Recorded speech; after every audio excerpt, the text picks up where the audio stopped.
بسم الله الرحمن الرحيم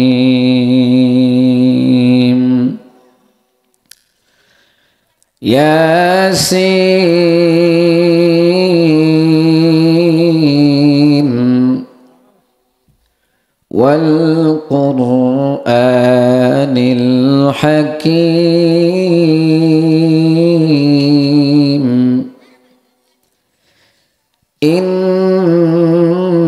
إنك لمن المرسلين على صراط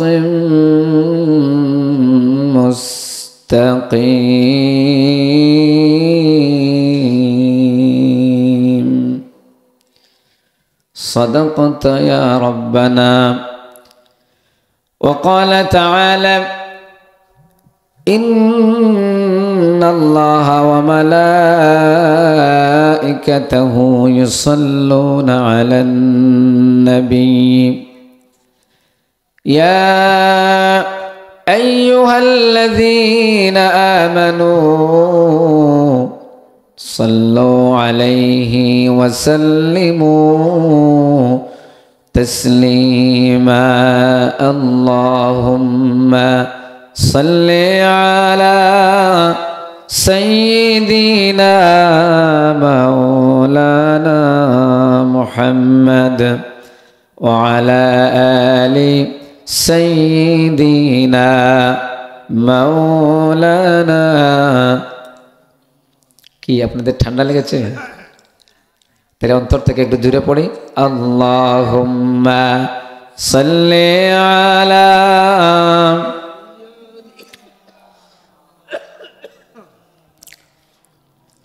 وعلى آل سيدنا مولانا محمد بلغ العلا بكماله كشف الدجى بجماله حسنت جميع خصاله صلوا عليه وآله شكرا পড়ি সাল্লাল্লাহু আলাইহি ওয়াসাল্লাম। আলহামদুলিল্লাহ। কাকুনাখাই আনোয়ারুল উলুম মঞ্জিলতলা দাখিল মাদ্রাসা লাফনাউট উপজেলা গোয়েনঘাট সিলেট এর উদ্যোগে আজকে বার্ষিক ওয়াজ মাহফিলের শেষ অধিবেশনে উপস্থিত সম্মানিত সভাপতি, বিশিষ্ট মুরব্বী হযরত মাওলানা ঈসা মিয়া সাহেব না মুসলিম ঈসা মিয়া সাহেব এবং হযরত মাওলানা মুসলিম আহমদ সাহেব, যিনারা পর্যায়ক্রমে সভাপতি কেউ ছিলেন, এখন একজন আছেন। আল্লাহ পাক দুইজন সভাপতির নেক হায়াত বাড়িয়ে দেন বলি আমিন। মুরব্বীরা হলেন আমাদের মাতার তাজ, কথা বলেন ঠিক না? কিন্তু দুঃখের সাথে বলছি এই সময়টা বর্তমান যে জমানা আসছে, মুরব্বীদের প্রতি যে সম্মান শ্রদ্ধা আগে ছিল এটা এখন আস্তে আস্তে কমে যাচ্ছে, ঠিক কি না? এই অঞ্চলে মনে হয় আলহামদুলিল্লাহ এখনো ঠিক আছে, আলহামদুলিল্লাহ, কিন্তু এটা কমে যাচ্ছে না। মুরব্বীরা হলেন আমাদের মাতার তাজ। আমরা যদি আমাদের মুরব্বীদেরকে সম্মান করি, শ্রদ্ধা করি, আমরা যখন মুরব্বী হব তখন আমাদের পরবর্তী যারা ওরা আমাদেরকে সম্মান করবে, ঠিক কি না? এই রেওয়াজটা, এই ধারাবাহিকতাটা রক্ষা করার দরকার আছে না নাই? কাকুনাকাই বাসী বলেন দরকার। এজন্যই মুরব্বীদের কাছে আমরা আসবো, দোয়া নেব। এই দাড়ি পাকা মানুষ যারা, এদের দোয়া কিন্তু আল্লাহ ফিরাইয়া দিতে লজ্জা হয়। সুবহানাল্লাহ। আল্লাহ পাক উনারা সহ যত মুরব্বীরা আছেন আল্লাহ পাক যেন নেক হায়াত দান করেন বলি আমিন। উপস্থিত জাতির রাহবার, জাতিকে বিপদ থেকে জাহান্নামের পথ থেকে যারা নিরলস চেষ্টা করে, প্রচেষ্টা করে, রাত দিন বিনা স্বার্থে যারা কাজ করে যাচ্ছেন, জাতির রাহবার উলামায়ে কেরাম, ঠিক কি না? উপস্থিত আমার প্রিয়, অত্যন্ত মহব্বতের, হৃদয়ের ভালোবাসার মানুষ এই কাকুনাকাইবাসী, আমি অত্যন্ত ভালোবাসি। এবং বাড়ি থেকে শ্রবণরতা সম্মানিতা মা এবং বোনেরা, সর্বপ্রথম আমরা মহান রব্বুল ইজ্জত ওয়াল জালালের কাছে শুকরগুজার হচ্ছি এজন্য যে মহান মুনিব আমাদেরকে আজকে এই মাদ্রাসার উদ্যোগে বার্ষিক ওয়াজ মাহফিলে শুরু থেকে এ পর্যন্ত আসার, বসার, কথা বলার এবং শোনার জন্য সুযোগ করে দিয়েছেন কে? আল্লাহ। এতে আপনারা বেজান না খুশি? কম না বেশি? তাহলে খুশি হয়ে সকলে বলছি আলহামদুলিল্লাহ। প্রশংসা করলাম কার? যে আল্লাহ পাকের প্রশংসা করলাম, সেই আল্লাহ পাক ছোট না বড়? বলেন, কেমন বড়? অনেক বড়, বেশি বড়, মহান বড়, খুব বড়, এগুলো আসতেছে, ঠিক না? আচ্ছা, এখন এগুলো একটু ব্যাখ্যা করি। অনেক বড় যদি আমরা বলি, তাহলে কেউ বলতে পারে যে অনেক বড় থেকে আরো অনেক বড়, আরো বিশাল বড়, ঠিক না? বিশাল বড় মানে সুবিশাল বড়, আরো অনেক বড় থাকতে পারে, কিন্তু আল্লাহ থেকে বড় আর কেউ আছেনি? যারা বললেন না, বলেন আছে? আল্লাহ পাক শিখিয়ে দিয়েছেন তার নিজের ভাষায়, আল্লাহু আকবার। আল্লাহ হলেন সব থেকে বড়। সুবহানাল্লাহ। সব থেকে বড় বললে আর তার বড় কেউ নেই। আল্লাহু আকবার। আল্লাহ সব থেকে বড়। বলেন আল্লাহ সব থেকে বড়। এটা তো শুধু ওয়াজ মাহফিল নয়, এখন এটা ক্লাস। আমি ক্লাস নিচ্ছি, আপনারা শুনছেন। কিছু বাড়িতে নিয়ে যাওয়া লাগবে না? নিয়ে যেতে হবে। তাহলে আল্লাহ হলেন সবচেয়ে বড়, তার আরবি কি বলবো? আল্লাহু আকবার। তিনি যে সবচেয়ে বড়, তার নামটা যদি আমরা সব থেকে বড় করে আওয়াজ দিয়ে জুড়ে নেই, তাহলে সওয়াব কম দিবেন না বেশি দিবেন? বেশি দিবেন। তাহলে এখানে আমরা যতক্ষণ বসবো একটু জোরে আওয়াজ দিয়ে হা না সুবহানাল্লাহ, আলহামদুলিল্লাহ, আল্লাহু আকবার একটু জোরে আমরা বলতে পারবো তো ইনশাআল্লাহ? পারবো না ইনশাআল্লাহ? তাহলে আমরা একটু শীতকে উপেক্ষা করে, শীতকে সরাইয়া আল্লাহ পাকের ধ্বনি নিতে পারবো তো ইনশাআল্লাহ? সকলেই আমরা একটা তাকবীর দিব, জোরে জোরে 3টা তাকবীর দিব। এই তাকবীরের কারণে কাকুনাকাই যারা রাস্তাঘাটে আছে সবাই যেন মাহফিলে চলে আসে, যে এখানে এত সুন্দর তাকবীর হচ্ছে, এখানে না গিয়ে আর পারা যায় না। তাহলে জোরে জোরে পারবো তো ইনশাআল্লাহ? দেখি কেমন জোরে পারেন। লিল্লাহি তাকবীর।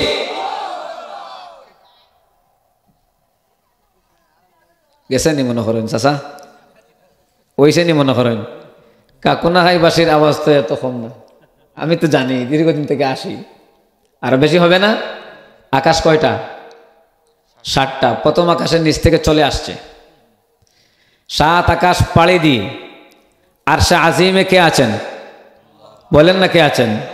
7 আসমান পাড়ি দিয়ে আপনার আওয়াজটা যখন আল্লাহর আরশে আজিম পর্যন্ত পৌঁছবে, আল্লাহ বলবেন ফেরেশতাদেরকে ডাক দে, ফেরেশতারা তাকাইয়া দেখ কাকুনাকাইর মাদ্রাসা মাঠে আমার গোলামেরা আমার দেওয়া শক্তি দিয়ে এমন ভাবে আল্লাহু আকবার নাম নিয়েছে, আমি আল্লাহ খুশি হয়ে গেলাম, তোমরা সাক্ষী থাক, আমার বান্দাগুলোকে মাফ করে দিয়েছি।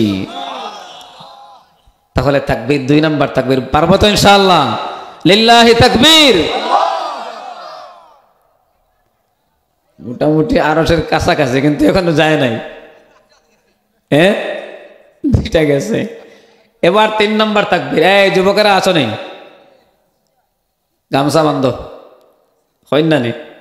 3 নাম্বার তাকবীর আমরা আল্লাহর জন্য দেব। কার জন্য? আরশে আজিম পর্যন্ত কাঁপাই দেব। পারবো তো ইনশাআল্লাহ? লিল্লাহি তাকবীর। আল্লাহ তুমি সাক্ষী থাকো, তোমাকে না দেখে তোমার গোলামেরা এত উচ্চস্বরে আওয়াজ নিয়েছে, আল্লাহ তুমি কবুল করো, বলো আমিন। হতে পারে এই আল্লাহু আকবারের ধ্বনিটা কিয়ামতের দিন কঠিন মুসিবতের সময় আপনার আমার জন্য নাজাতের উসিলা হয়ে যেতে পারে, বলি আমিন। প্রিয় উপস্থিতি, বেশি সময় নিব না, রাত অনেক হয়ে গিয়েছি। যে সামান্য সময় আলোচনা করব, মনোযোগ দিয়ে শুনবেন তো ইনশাআল্লাহ। উঠে চলে যাবেন কারা কারা একটু হাত তুলেন, আগেই ছুটি নিয়ে নেন, ছুটি দিয়ে দেব। আলহামদুলিল্লাহ, সবাই বসবেন তো? আল্লাহ, এই বসা, এই গভীর রজনীর বসা আশা আল্লাহ আমাদের জন্য তুমি নাজাতের উসিলা বানাই দিও, আমিন। এটা কোরআনের মাহফিল। কিসের মাহফিল? কোরআনের মাহফিল। আলোচনা হবে কোরআন থেকে। কি থেকে? কোরআন থেকে। আর কোরআনের আলোচনা যদি আমরা শুনতে হয়, তাহলে সব কিছুকে বাদ দিয়ে চোখ, কান, মন সব কিছু আমার দিকে, কোরআনের দিকে লাগাইয়া অন্তরটাকে নরম করে দিতে হবে। হেদায়েত পেতে হলে, কলবের মধ্যে হেদায়েতের আলো ঢুকতে হলে কলবটা শক্ত করে রাখবো না নরম করব? বলেন, নরম করব। বলে না নরম মাটি ফাইলে গুগুলায়ও, এটা জানেন না আপনারা? হ্যাঁ, তাইলে এই কোরআনের আলোটা আপনার বুকের মধ্যে, সিনার মধ্যে গিয়ে ঢুকবে যদি আপনার সিনাটাকে, কলবটাকে নরম করে দিয়ে, কান খরগোশের মতো খাড়া করে দিয়ে শুনতে পারেন আর মনে মনে বলতে পারেন, আল্লাহ হতে পারে এই মাহফিলটা আমার জীবনের শেষ মাহফিল। গত বছর আমিও আসছিলাম, কত মানুষ এই মাহফিলে ছিলেন। এমনও কি 2-4 জন মানুষ আছেন যারা আজকে দুনিয়ায়। এই যে একজন বললেন 2 জন মানুষ মারা গিয়েছে, মুরব্বী ছিলেন, সভাপতি সাহেব নাকি? আগের সভাপতি সাহেব তো মারা গেছেন, ঠিক না? আল্লাহ পাক তোমার বান্দাকে তুমি যার কবরটা জান্নাতের টুকরা বানিয়ে দাও, বলে আমিন। তাহলে আজকের এই মাহফিলটা আমরা জীবনের শেষ মাহফিল মনে করে, তাওবা করে, ইস্তেগফার করে, সব গুনাহগুলোকে মাফ করিয়ে এখান থেকে নিষ্পাপ হয়ে কারা কারা উঠতে চাই দুহাত তুলে আল্লাহকে দেখাইয়ে দেই। আল্লাহ তুমি কবুল করো, বলো আমিন। আসেন, ভূমিকা না বাড়িয়ে আমরা সরাসরি আলোচনায় চলে যাই। আমি যে সূরা তেলাওয়াত করেছি, এই সূরাটি আপনারা জানেননি কোন সূরা? বলেন তো কোন সূরা? মাশাআল্লাহ, মনে আছে? সূরা ইয়াসিন। এই সূরাটা কোরআনুল কারীমের মধ্যে 114টি সূরা আছে। কয়টা? 114। তার মধ্যে এই সূরা সিরিয়াল নাম্বার হলো 36, 3-6, 36 নাম্বার সূরা। এই সূরার মধ্যে আয়াত হলো 83। কত? 83। রুকু হলো 5। কয়টা রুকু? 5টি রুকু আছে। এই সূরাটি নাজিল হয়েছে মক্কায়। কোথায়? মক্কায় নাজিল হয়েছে। নাম হলো ইয়াসিন।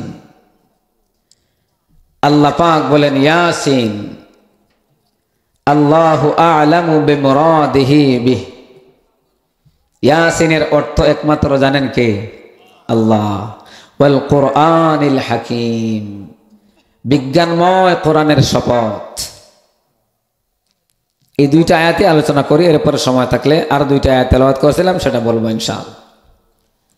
তাহলে সূরা ইয়াসিন, এই সূরাটি কোরআনুল কারীমের মধ্যে অত্যন্ত গুরুত্বপূর্ণ একটি সূরা। এই সূরা আরো অনেক নাম আছে, তার মধ্যে আরেকটি নাম হলো আল মুদাফিআ। ইয়াসিনের আরেকটা নাম হলো আল মুদাফিআ, দুঃখ দুর্দশা দূরকারী। বলেন সুবহানাল্লাহ। ইয়াসিনের আরেক নাম আল মুদাফিআ, তার অর্থ হলো দুঃখ দুর্দশা দূরকারী। যেই সূরাটি তেলাওয়াত করলে, যেই সূরাটি পড়লে মানুষের অন্তরের সকল দুঃখ মিটিয়ে দেন কে? এবার বলুন তো, আমাদের অন্তরে দুঃখ আছে না নাই? কত দুঃখ বলেন? এমনও দুঃখ আছে দুনিয়ার কোনো মানুষকে বলা যায় না। কথা বলে না, ঠিক না? ও মুসলমান, প্রত্যেকের মনে কিছু না কিছু দুঃখ আছে। এমন কিছু দুঃখ আছে, এই দুঃখটা মানুষকে বলা যায় না, আর যদি কাউকে বলেন তাহলে সমাধানও দিতে পারে না, ঠিক কিনা? কত মানুষ কত দুঃখের মধ্যে পড়ে হাবুডুবু খায়, কত মানুষ কত দুঃখের মধ্যে পড়ে হাউমাউ করে কান্না করে, আর কত মানুষ তার দুঃখ দেখে আবার হাততালি দে, এবার হইছে। কথা বলে না। হ্যাঁ ও মুসলমান কাকুনা গাইবাসী শোনো, কত দুঃখ আপনার মনে আছে, কেউ আপনার দুঃখের সময় পাশে আসে না, অথচ সুখের সময় আপনার বন্ধুর অভাব হয় না, কিন্তু যখন আপনি বিপদে পড়েন, দুঃখের সময় হয়, আপনার ভালো ভালো বন্ধুগুলো পর্যন্ত আপনার কাছ থেকে সরে যায়। মনে হয় চলে নাই। দেখবেন আপনি একটু ভালো হালতে আপনি যখন থাকবেন, অবস্থা ভালো, টাকা পয়সা আছে, এবার কিন্তু আপনার কাছে বন্ধুর অভাব নাই। যে বন্ধু হয় না সেও এসে বন্ধু হওয়ার জন্য চেষ্টা করে। এবারে কি মানুষ যখন তার টাকা পয়সা কমে গেছে, এবার ফকির হয়ে গেছে, এবার দেখবে তার একেবারেই ঘনিষ্ঠ বন্ধুটা আস্তে করে সরে যায়, ঠিক না? দেখবেন যেখানে মধু আছে মধু, যেখানে চিনি আছে, চিনির লাভ আছে, সেখানে পিঁপড়া আসে কি আসে না? পিঁপড়া সেদিকে যাচ্ছে, হঠাৎ গ্রান পায়া দেখে এখানে কি একটু দেখা করে যায়, কিন্তু যেখানে বিষ আছে, যেখানে তিতা আছে, সেখান থেকে পিঁপড়া দৌড়ায়, ঠিক না? আমার ভাইরা, আল্লাহ পাক বলেন সূরা ইয়াসিন, এর আরেকটা নাম হলো আল মুদাফিআ। ও গোলামেরা, তোমার যত ধরনের দুঃখ আছে, যত দুর্দশা, যত বিপদ, আল্লাহ পাক রব্বুল আলামিন আকাশ থেকে ডাক দিয়ে বলেন, রে গোলাম, আমি জানি তোর বিপদে কিন্তু কেউ পাবে না, এমনকি তোর বিপদের সময় আরো তোর জন্য ক্ষতি হোক এমন চাওয়ালা মানুষও আছে। ও গোলামেরা, এবার তুই দুনিয়া থেকে সরে আয়, বিপদ যখন হবে আমি আল্লাহর দিকে তুই চলে আয়, আমার কোরআনুল কারীমটা বের কর আর সূরা ইয়াসিনটা পড়া শুরু করে দে, ইয়াসিনটা তেলাওয়াত কর, ইয়াসিন অনুযায়ী আমল কর। পৃথিবীর কেউ তোর দুঃখের সময় পাশে থাক আর না থাক, আমি আল্লাহ তোর দুঃখের সময় পাশে থাকবো। আর একটু জোরে বলি না সুবহানাল্লাহ। তাহলে আমার ভাইরা, ইয়াসিন এই সূরাটা হলো আপনার দুঃখের সাথী। সুবহানাল্লাহ। কিসের সাথী? জোরে বলুন না, কিসের সাথী? ও মুসলমান, আল মুদাফিআ, পৃথিবীর যখন কেউ তোমার দুঃখের সময় পাশে আসবে না, পৃথিবীর কাউকে বলার দরকার নাই। ও গোলামেরা, সব ব্যস্ততা বাদ দিয়া মসজিদে বসো, বাড়িতে বসো, 2 রাকাত নফল নামাজ পড়ে কোরআনটা বের করে এবার তেলাওয়াত শুরু করো। ইয়াসিন পারেননি? والقرآن الحكيم إنك لمن المرسلين على صراط مستقيم। সুবহানাল্লাহ, কি জোরে বলা যায় না? তাহলে আমার ভাইরা, একটা নাম হলো আল মুদাফিআ, আরেকটা নাম হলো আল কাদিয়া। ইয়াসিনেরই আরেকটা নাম হলো আল কাদিয়া, তার মানে হলো তোমার যত প্রয়োজন আছে জীবনে, এবার বলুন তো আমরা চলাফেরা করতে গিয়ে প্রয়োজন আছে না নাই? কত প্রয়োজন, কত প্রয়োজন হয়, কত কিছুর প্রয়োজন হয়। হতাশার মধ্যে পড়ে গেছে, উদ্ধার করার প্রয়োজন। বিপদে পড়ে গেছে, এবার তোমাকে এখানে সহজ সাহায্য করার প্রয়োজন। অসুস্থ হয়ে গেছো, এবার তোমার শিফা হওয়ার প্রয়োজন আছে না নাই? আমার ভাইরা, আল্লাহ পাক বলেন, গোলামেরা রে, যখন তুমি বিপদে পড়বে, যখন তোমার যা প্রয়োজন হবে, পৃথিবীর মানুষের কাছে প্রয়োজনের কথা একবার চাইলে দিয়ে দেয়, 2 বার চাইলে হয়তোবা দিয়ে দেয়, 3 বার চাইলে হয়তোবা দিয়ে দিতে পারে, 4 নাম্বার বার কিন্তু আর দেবে না। তুমি যখন দেওয়ার জন্য যাবে, তখন আস্তে করে পিছনের দরজা দিয়ে সে বেরিয়ে যায়, ঠিক না ভাই? আওয়াজটা আমার কানে আরেকটু দাও। আলহামদুলিল্লাহ, সুন্দর হয়েছে, আরেকটু দাও, তাই আমি আরো আরাম পাবো ইনশাআল্লাহ। আরেকটু করে দাও, আলহামদুলিল্লাহ। তাহলে উঠবেন না? ভালো লাগতেছে? ও মুসলমানেরা, তাহলে এবার বুঝে থাকলে বলুন, আমাদেরকে আমরা যখন কোনো প্রয়োজন হয়, যাবতীয় প্রয়োজন পূরণ করেন কে? না আরেক ভাই আরেকটু আগের মতো দেন, এটা ইয়ে হয়ে গেছে। তাহলে আমার ভাইয়েরা আল্লাহ পাক বলেন আল কাদিয়া, ঠিক আছে, আল কাদিয়া যাবতীয় প্রয়োজন। এবার বলছিলাম মানুষের কাছে যখন আপনি গিয়ে বলবেন আমার এই জিনিসটা লাগবে, আবার কালকে গিয়ে বলবেন, আবার পরশুদিন গিয়ে বলবেন, বারবার বারবার মানুষকে বললে মানুষ কিন্তু বিরক্ত হয়। একদিন দেয়, 2 দিন দেয়, 3 দিন দেয়, 4 দিনের দিন আর দিতে চায় না, এবার সে পিছন দিকে পালায়। এবার আপনি যখন যান, এবার সে বলে না না না তোমাকে আর দেব না। মানুষের কাছে চাইলে মানুষ বিরক্ত হয়।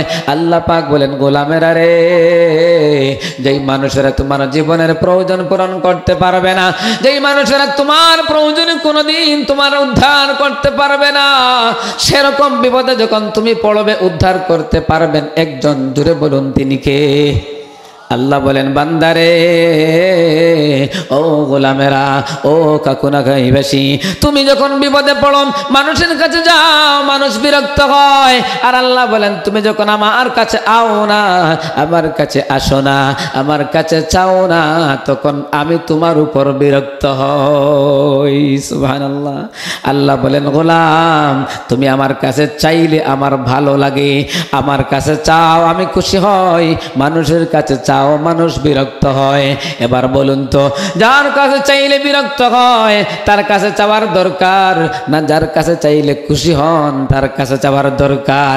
বলবেন যার কাছে চাইলে খুশি হয় তার কাছেই তো আমরা চাইব, ঠিক কিনা? আমার ভাইরা, আল্লাহ পাক রব্বুল আলামিন বলেন বান্দারে, এই যে রাত গভীর হচ্ছে, যত গভীর হবে আল্লাহ পাক রব্বুল আলামিন সামায়ে দুনিয়ার মধ্যে আসেন, আসার পর বলেন উদ্দুউনি আস্তাজিব লাকুম। ও গোলামেরা তোমরা কে কোথায় আছো? কে কোথায় আছো? কোন জায়গায় তুমি আটকা পড়েছো? কোন জায়গায় বিপদে পড়েছো? কি তোমার দরকার? পৃথিবীর কাউকে বলে লাভ নাই, তার দরকার। কেউ তোমাকে উদ্ধার করতে পারবে না। কেউ আছে বেমার নিয়ে বসে আছে, কেউ আছে ঋণ নিয়ে বসে আছে, কেউ আছে বিপদের মধ্যে পড়ে আছেন, কেউ আছে অভাবের মধ্যে পড়ে আছেন। আল্লাহ বলেন উদ্দুউনি আস্তাজিব লাকুম। এবার আমার কাছে তুমি দুহাত তুলে বলো আল্লাহ আমার যা দরকার তুমি পূরণ করে দাও। আল্লাহ বলেন বান্দারে চাইতে দেরি হয়, আমি আল্লাহ তোমার জীবনের সব চাওয়াটা পূরণ করতে দেরি করি না। তাহলে আমার ভাই আল্লাহ পাক বলেন সূরা ইয়াসিন আল কাদিয়া সব প্রয়োজন পূরণ করতে পারে। এবার আল্লাহ বলেন বান্দা তুমি যখন বিপদে পড়বে এবার ওযু করে নামাজ পড়ো, এরপর তুমি সূরা কোরআন তেলাওয়াত, কোরআনটা বের করে সূরা ইয়াসিন তেলাওয়াত করা শুরু করো। ইয়াসিনের মধ্যে আল্লাহ কি বলেছেন সেই অনুযায়ী আমল করা শুরু করে দাও। পৃথিবীর কোনো মানুষ তোমার কাছে পাও আর না পাও, আমি আল্লাহ কিন্তু তোমার সাথে আছি। এবার বলুন তো আল্লাহ পাকের আমাদের দরকার আছে না নাই? পৃথিবীর কেউ আমাদের পাশে থাক আর না থাক, আল্লাহ কিন্তু আমাদের পাশে থাকা লাগবে না? তাহলে আমার ভাইরান যদি এবার আপনি আমি আল্লাহর কাছে থাকতে চাই, আল্লাহর মায়া পেতে চাই, আল্লাহর ভালোবাসা পেতে চাই, তাহলে কোরআনের কাছে আসার দরকার আছে না নাই? বলেন। তাহলে ইয়াসিন অত্যন্ত গুরুত্বপূর্ণ একটা সূরা। তাহলে পেলাম 2 নম্বর নাম হলো আল কাদিয়া, 3 নম্বর নাম হলো এই সূরা ইয়াসিনের আরেকটা নাম হলো কলবুল কোরআন। সুবহানাল্লাহ। কোরআনের কলব, কোরআনের। আল্লাহর নবী বলেন عن أنس رضي الله تعالى عنه أن قال رسول الله صلى الله عليه وسلم إن لكل شيء قلبا وقلب القرآن ياسين سبحان الله ইন্না লিকুল্লি শাইইন কালবা, নিশ্চয়ই সব কিছুর কলব আছে। ও মানুষ তোমার কলব আছে না নাই? বলে না কলব আছে না নাই? কথা কি বোঝা যায়? আল্লাহ রাসূল বলেন ইন্না লিকুল্লি শাইইন কালবা, প্রত্যেকটা বস্তুরই একটা কলব আছে। এবার বলুন তো মানুষের কলব আছে না নাই? ও মানুষ, তোমার একটা কলব আছে, এই কলবের কত দাম, কত দাম। কলবটা যদি দামি হয় তুমি দামি, কলবটা যদি পচে যায় তুমি পচা। রাসূল বলেছেন আলা ওয়া ইন্না ফিল জাসাদি লামুদগাম ইযা সালুহাত সালুহাল জাসাদু কুল্লুহু ওয়া ইযা ফাসাদাত ফাসাদাল জাসাদু কুল্লুহু আলা ওয়াহিয়াল কলব। সুবহানাল্লাহ। আল্লাহর নবী বলেন ইন্না ফিল জাসাদি লামুদগা, ও মানুষ তোমার শরীরের মধ্যে একটা মুদগা আছে, মুদগা। ইদা সলুহাত সলুহাল জাসাদু কুল্লুহু, এই মুদগাটা যখন ভালো থাকে, সুস্থ থাকে, তখন তোমার পুরা শরীরটা সুস্থ থাকে। ও ইদা ফাসাদাত ফাসাদাল জাসাদু কুল্লুহু, যখন এই মুদগাটা অসুস্থ হয়ে যায়, মুদগাটা পচে যায়, মুদগাটা নষ্ট হয়ে যায়, জাসাদাল জাসাদু কুল্লুহু, তখন কি হয়, পুরা শরীরটাই কিন্তু পচে যায়। আলা ওয়াহিয়াল কলব। রাসূল বলেন জানোনি সেই মুদগাটা কি? সেই মুদগাটা হলো তোমার কলব। সুবহানাল্লাহ।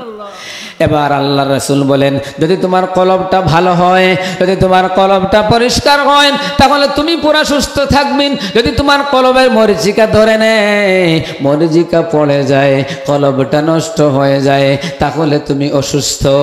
মাঝে মধ্যে দেখবেন যদি কোনো বিপদ হয়, যদি কোনো সমস্যা হয়, আপনি কোনো একটা সমস্যার মধ্যে আছেন, এবার কেউ জিজ্ঞেস করলো ভাই তুমি কেমন আছো, এই সমস্যায় পড়ার কারণে আসলে তোমার মনটা খারাপ হয়ে গেছে, ঠিক না?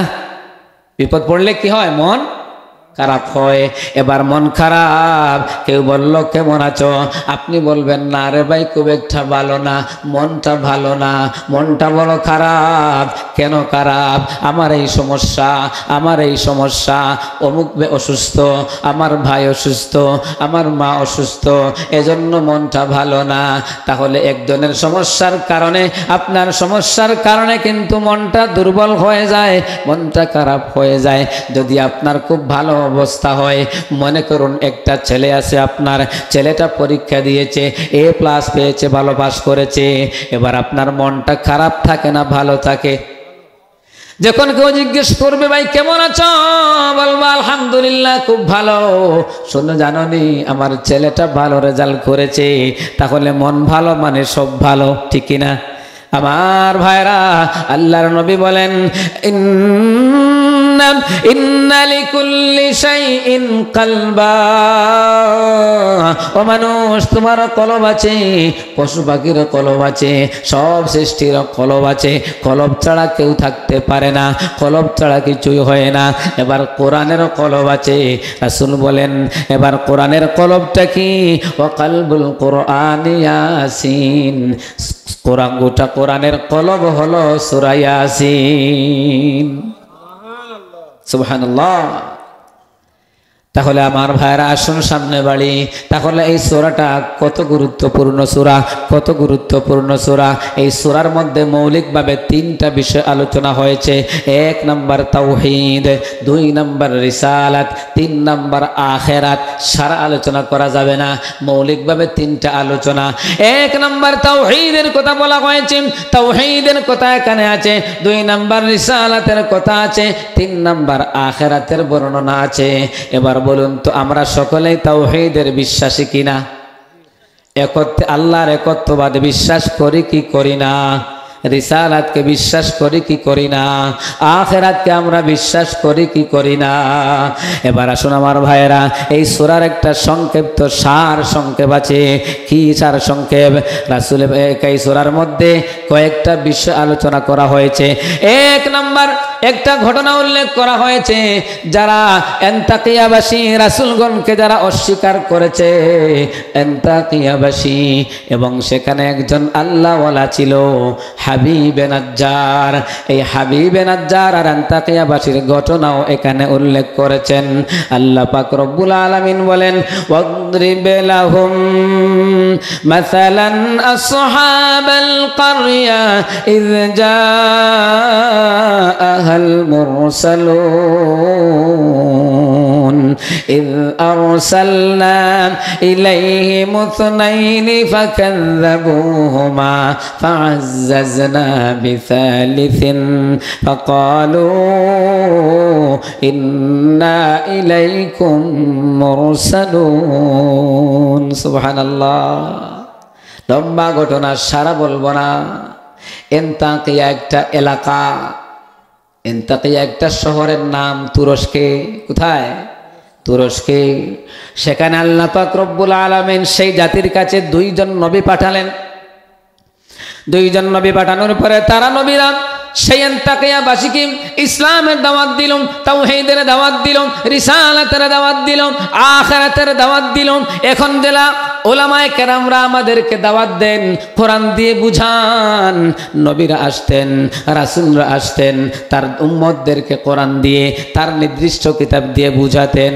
আন্তাকিয়াবাসীর উপর দুইজন নবী আল্লাহ পাক প্রেরণ করলেন প্রেরণ করার পরে যখন তারা দুইজন নবী রিসালাতের দাওয়াত দিলেন তাওহীদের দাওয়াত দিলেন আখিরাতের দাওয়াত দিলেন তখন তারা আন্তাকিয়াবাসীরা দুইজন নবীকে মিথ্যা সাব্যস্ত করলো তারা মানলো না নবীকে মানলো না নবীকে বলল না না না তোমরা তোমাদেরকে মানবো না আল্লাহ পাক কোরআনে আয়াত নাযিল করে দিয়ে বললেন ফাকাল্লাবুহুমা আন্তাকিয়াবাসী দুইজন নবীকে বলল তোমরা মিথ্যাবাদী তোমরা আল্লাহর পক্ষ থেকে আসো নাই অথচ তাদেরকে পাঠিয়েছিলেন কে আরো জোরে বলি না কে আল্লাহ পাক নবীদেরকে পাঠালেন আল্লাহ পাক নবীদেরকে পাঠালেন ওই সময়ের জাতিদেরকে ইসলামের বাণী পৌঁছে দেওয়ার জন্য অথচ তারা বলল তোমরা মিথ্যাবাদী দুইজনকে যখন বলল মিথ্যাবাদী আল্লাহ পাক রব্বুল আলামিন তাদের সহযোগিতার জন্য তৃতীয় আরেকজন নবীকে প্রেরণ করলেন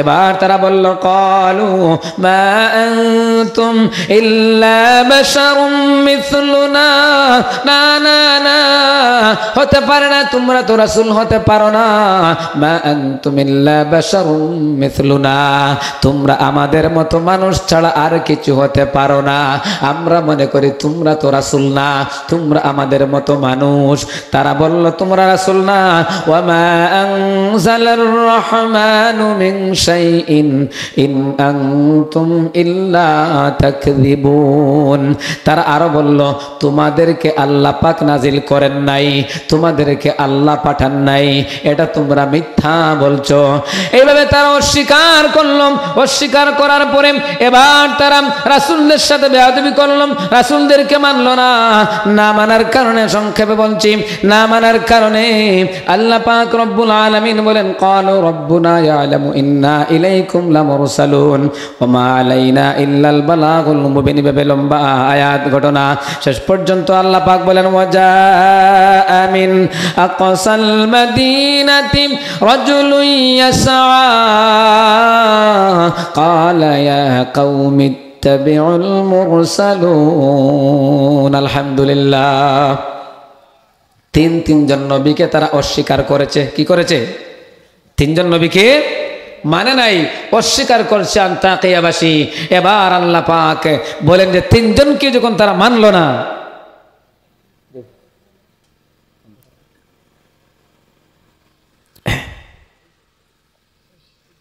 তিনজন নবীকে অস্বীকার করার পরে এবার তাদের সমাজে সব সমাজেই যতই খারাপ মানুষ থাকুক না কেন খারাপের মধ্যেও কিছু ভালো মানুষ থাকে কি থাকে না কথা বলেন আলহামদুলিল্লাহ এখনো পর্যন্ত আমাদের সমাজে খারাপ থেকে ভালো মানুষের সংখ্যা 1000 গুণ বেশি ঠিক কিনা ভালো মানুষই বেশি 2-4 জন খারাপ মানুষ সমাজটাকে নষ্ট করে দেয় ঠিক কিনা আল্লাহ এই সমস্ত খারাপ মানুষগুলোকে তুমি ভালো মানুষের মতো ভালো মানুষ বানাইয়ে দেও বলি আমিন তাহলে আমার ভাইয়েরা ওই সময়ও যদিও খারাপ ছিল কিন্তু তাদের মধ্যে ভালো মানুষও তো ছিল না ভালো মানুষ ছিল এবার একজন মানুষ গ্রামে থাকতো এইভাবে গ্রামে বসবাস করে সে বলল ওয়াজা আমিন আকসাল মাদিনাতি রাজুলুন ইয়াসআ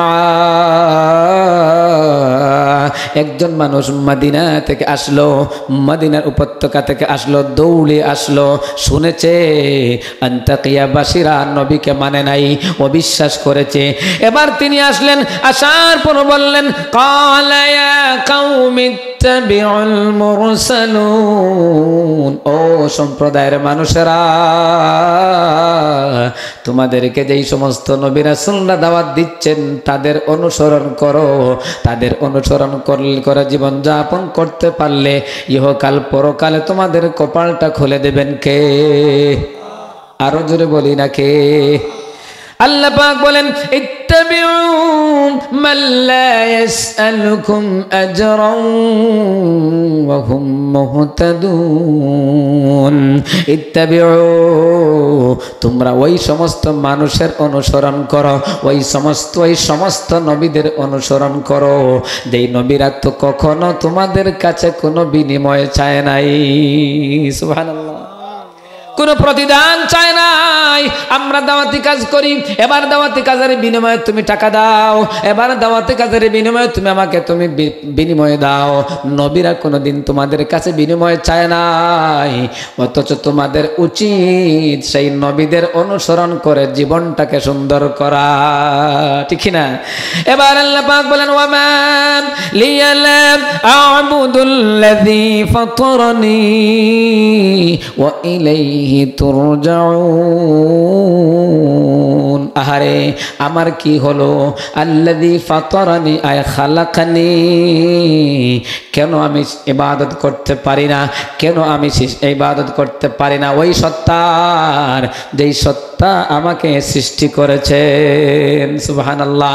শুধু তাই নয়, যিনি আমাদেরকে সৃষ্টি করেছেন আর যারা তার ইবাদত করে না, আল্লাহ পাকের গোলাম হাজারো গোলাম আছে যে আল্লাহ রব্বুল আলামিন আমাকে আপনাকে বানালেন, যে আল্লাহ পাক আপনাকে আমাকে সৃষ্টি করলেন, অথচ আপনি আমি সৃষ্টি হওয়ার পরে এই সমাজে হাজারো মানুষ আছে যিনি সৃষ্টি করেছেন তার স্রষ্টাকে ভুলে যায়, ঠিক না? স্রষ্টাকে ভুলে যায়, আল্লাহকে ভুলে যায়, অথচ আল্লাহ পাক আমাদেরকে বানালেন। এবার বলুন তো আমার ভাইরা, আমরা যে দুনিয়াতে এসেছি আমাদেরকে কে পাঠিয়েছেন? আরো জোরে বলুন না কে? আমাদের বাপদাদাকে কে পাঠিয়েছেন? আমাদের পরে যারা আসবেন তাদেরকে কে পাঠিয়েছেন? কাফের মুশরিক যারা আল্লাহকে মানে না তাদেরকে কে পাঠিয়েছেন? ও মুসলমানেরা, এবার সব যদি আল্লাহর গোলাম হয়, আল্লাহ বলেন গোলাম রে তুই তো আমার বান্দা, তোর তো কোনো অস্তিত্ব ছিল না, তোর কোনো নাম ছিল না, তুই চা আব্দুল্লাহ, আব্দুর রহমান, আব্দুল্লাহ নামে দুনিয়ায় তো কেউ ছিল না, তোর কোনো পরিচয় ছিল না, নাম ছিল না, ঠিকানা ছিল না, কেউ তোকে চিনত না। এই কথাটা ঠিক না বেঠিক? আল্লাহ পাক আপনাকে, আপনি যদি ঠিক নাও বলেন, আপনি যদি বলেন ঠিক না, আল্লাহ পাক আপনার চোখে আঙ্গুল দিয়ে দেখিয়ে দিচ্ছেন কেমন ঠিক। খেয়াল করে শোনো ও মুসলমান, আমার দিকে তাকাও। আল্লাহ পাক বলেন হাল আতা আলাল ইনসানি হিনুম মিনাদ দাহরি লাম ইয়াকুন শাইআম মাযকুরা। জোরে বলি সুবহানাল্লাহ। আপনাদের মনে হয় ভালো লাগতেছে না? হ্যাঁ না, শেষ করে দেব? ভালো না লাগলে বলবেন, শেষ করে দেবো। আমার গলাও ভাঙা, আগে বলেছি, রাত অনেক হয়ে গেছে, আস্তে করে গাড়িতে উঠে সিলেটে চলে যাবো ইনশাআল্লাহ। আর কিছু সময় চলবে? চলবে তো? তাহলে মন দিয়ে শুনুন ও মুসলমান, শুধু শুনলে হবে না, আমলের নিয়তে, নিজের জীবনটাকে সংশোধন করার নিয়তে শোনা এবং আমল করার দরকার আছে না নাই? আমার ভাই একটু খেয়াল করো মুসলমান, তুমি কেমন ছিলে? তুমি আমি তো ছিলাম মাটি, ঘাস, গাছপালা, ফলমূল, এই সব কিছুতে ছিটাইয়া ছড়াইয়া ছিলাম। এগুলো আমাদের মা বাবা খেয়েছে, খাওয়ার পরে তার ভিতরে একটা পাতলা পানি তৈরি করে দিয়েছিলেন কে? এরপরে স্বামী আর স্ত্রীর মাধ্যমে পাতলা পানিটার মাধ্যমে আপনাকে আমাকে সৃষ্টি করেছেন কে? ও গোলামের আল্লাহ বলেন হাল আতা আলাল ইনসান হিনুম মিনাদ দাহরি, যুগের পর যুগ গিয়েছে, বছরের পর বছর গিয়েছে, সময়ের পর সময় গিয়েছে, তোমার নাম ছিল না, ঠিকানা ছিল না, তোমাকে উল্লেখ করার মতো কোনো বস্তু তুমি ছিলে না, ঠিক কিনা? ইন্না খালাকানাল ইনসানা মিন নুতফা আমশাজ ফাজআলনা বিতালি ফাজআলনাহু সামিআন বাসীরা। আরো জোরে বলে সুবহানাল্লাহ। আল্লাহ পাক বলেন বান্দারে ইন্না খালাকনাল ইনসানা মিন নুতফা, আমি আল্লাহ তোমাকে এক ফোঁটা পাতলা পানি দিয়ে বানিয়েছি। ও গোলামেরা, পাতলা পানির কোনো জীবন ছিল না, মৃত ছিল। তুখরিজুল হাইয়া মিনাল মাইয়িতি ওয়া তুখরিজুল মাইয়িতা মিনাল হাইয়্যি ওয়া তারযুকু মান তাশাউ বিগাইরি হিসাব। তোমার কোনো অস্তিত্ব ছিল না, তুমি ছিলে মৃত, তোমার পাতলা পানিটা ছিল মৃত। আমি আল্লাহ তোমাকে সেই পাতলা পানি দিয়ে বানিয়েছি। ইন্না খালাকানাল ইনসানা মিন নুতফা আমশাজ, এত সুন্দর করে তোমাকে সাজিয়েছি, এত সুন্দর করে বানিয়েছি রে গোলাম, কেন আমাকে মানিস না? তাকায়া দেখ, তাকায়া দেখ, এই সমাজে কত মায়ের সন্তান মায়ের গর্ভে 2 মাস 3 মাস হওয়ার সময় 1 মাস 2 মাস 3 মাস হলে পরে গর্ভে নষ্ট হয়ে যায়, এমন সন্তানও আছে না নাই? বলেন, 1 মাস 2 মাসের সন্তান মায়ের গর্ভে শেষ, অস্তিত্ব সেখানেই নাই। এবার এমন সন্তান আছে মায়ের পেট থেকে যখন জন্ম হয়, জন্ম হওয়ার আগেও মারা যায়, পরেও, কথা বুঝেন, মারা যায়। কত সন্তান দুনিয়াতে আসে, আসার সময় 1 দিন 2 দিন 1 ঘন্টা 3 ঘন্টা পরে মারা যায়। ও গোলাম, আল্লাহ বলেন বান্দারে আমি তো তোকে মায়ের পেটেও মারি নাই, মায়ের পেট থেকে আসার পরে জমিনে আসার পরেও মারি নাই। তোর মতো অসহায় আর কেউ ছিল না। তোর হাতও ছিল, পাও ছিল, চোখ ছিল, কান ছিল, সব ছিল, টুটও ছিল, জিহ্বাও ছিল, কিন্তু মানুষের বাচ্চার মতো অসহায় বাচ্চা পৃথিবীর আর কোনো প্রাণীর বাচ্চা হতে পারে না, ঠিক কি না? যেমন মনে করুন একটা গরুর বাচ্চা, গরু যখন বাচ্চা দেয়, গাভী যখন বাচ্চা দেয়, ডেলিভারির সময় সিজার লাগে, মনে হয় লাগে? সিজার লাগে না, সিজার ছাড়াই হয়ে যায়। ছাগল যখন বাচ্চা দেয়, 1টা 2টা 3টা একাধিক বাচ্চাও ছাগল দেয় কি দেয় না? ডাক্তার কয়জন লাগে? লাগেনি? একজনও লাগে না। ও মোলাম, এবার ছাগলের বাচ্চা দেওয়ার পরে 10 মিনিট পরে, 20 মিনিট পরে, আধা ঘন্টা পরে এবার বাচ্চাটা নিজের পায়ে দাঁড়াতে পারে কি পারে না? শুধু পারে তাই না, দুনিয়ার কোন মানুষ যদি তার মায়ের কোথায় তার খাবার আছে আপনি দেখিয়া দিন আর না দিন, আধা ঘন্টা পরে ছাগলের বাচ্চা তার মায়ের খাবারটা কোথায় আছে নিজে জানতে পারে কি পারে না? সুবহানাল্লাহ বলবেন না? ও মুসলমান, এবার গরুর বাচ্চা, মহিষের বাচ্চা 1 ঘন্টা পরে দৌড় দেয় না? পৃথিবীর কোনো মানুষের কোনো হাত লাগে না, কোনো সহযোগিতা লাগে না। এবার তুমি মানুষের বাচ্চা, আমি মানুষের বাচ্চা, জন্মের পরে হাতও আছে, পাও আছে, সব আছে। হাত আছে ধরতে পারে না, কান আছে শুনে কি শুনেছে বলতে পারে না, চোখ আছে দেখে কি দেখেছে বলতে পারে না, পা আছে কিন্তু হাঁটতে পারে না। একমাত্র একটা আওয়াজ, সেই আওয়াজটা হলো তোমার কান্না। সুবহানাল্লাহ। ও মুসলমান, কান্না ছাড়া আর কোনো আওয়াজ নাই। তুমি হাঁটতেও পারো না, বসতেও পারো না, তুমি তোমার ঠান্ডা গরম কিছুই থেকে বাঁচতে পারো না। তোমার মা, তোমার বাবা, তোমার আত্মীয় স্বজন যদি তোমাকে সহযোগিতা না করে, সেখানে ঠান্ডার মধ্যে পড়ে মারা যাবা, কোনো টেরই পাবা না, ঠিক কি না? ও মুসলমান, আল্লাহ পাক বলেন ইন্না খালাকনাল ইনসানা মিন নুতফা আমশাজ, এত সুন্দর করে সাজিয়েছি। কেন হাত দিলাম, পা দিলাম, চোখ দিলাম, শুধু হাত আর পা দিই নাই। ও মুসলমান, আমাকে তোমাকে কান দিয়েছেন, অথচ আমাদের সমাজে শুধু কান দেন নাই রে গোলামেরা। কেন তুমি আল্লাহকে মানো না? কেন রব মানো না? কেন তাকে ইবাদত করো না? আল্লাহ পাক কান দিয়েছেন, অথচ কত কানওয়ালা আছে, কান আছে কিন্তু কানে শুনে না। এমন কিছু মানুষও আমাদের সমাজে মনে হয় নাই, আসেনি? খান্দাত গিয়ে দূরে হওয়া লাগে, শুনছো নি? এর ফলে হয় কিতা হো আবার হো, বলে কি বলে না? কত চোখওয়ালা আছে, চোখে দেখে না, হাত আছে, হাত দিয়ে হাঁটতে না, হাত দিয়ে ধরতে পারে না, পা চাটতে পারে না, ঠোঁট আছে, জিহ্বা আছে, এত সুন্দর জিহ্বা ঠোঁট, কিন্তু আব্বা আম্মা বলতে পারে না, এমন আবরা মানুষও আছে না নাই? আমার ভাইরা, ও গোলামেরা, ও কাকুরা, কাইবাসী, আপনাদের একবার তার দিলটা খুলে যায়। আজকের আলোচনাটা মনোযোগ দিয়ে শোনো। আমাকে আপনাকে যে আল্লাহ এত সুন্দর চোখ দিলেন, এত সুন্দর কান দিলেন, এত সুন্দর ঘ্রাণ নেওয়ার জন্য নাক দিলেন, নাকের নিচে ঠোঁট দিলেন, ঠোঁটের ভিতরে জিহ্বা দিলেন, জিহ্বার উপরে দাঁত দিলেন, এত সুন্দর করে আপনাকে আমাকে সাজালেন কে? আমসাজ, এত সুন্দর সাজানো, এত সুন্দর গুছাইয়া দিয়েছেন, মাথাটা উপরে, কপালটা সামনে, ঠ্যাংটা নিচে, এত সুন্দর ফিটিং করে দিয়েছেন। এবার যখন আমরা কোনো কিছু খাবার প্রয়োজন হয়, খেতে হলে প্রথমে দেখা লাগে খাবারটা ঠিক আছে কিনা, দেখা লাগে না?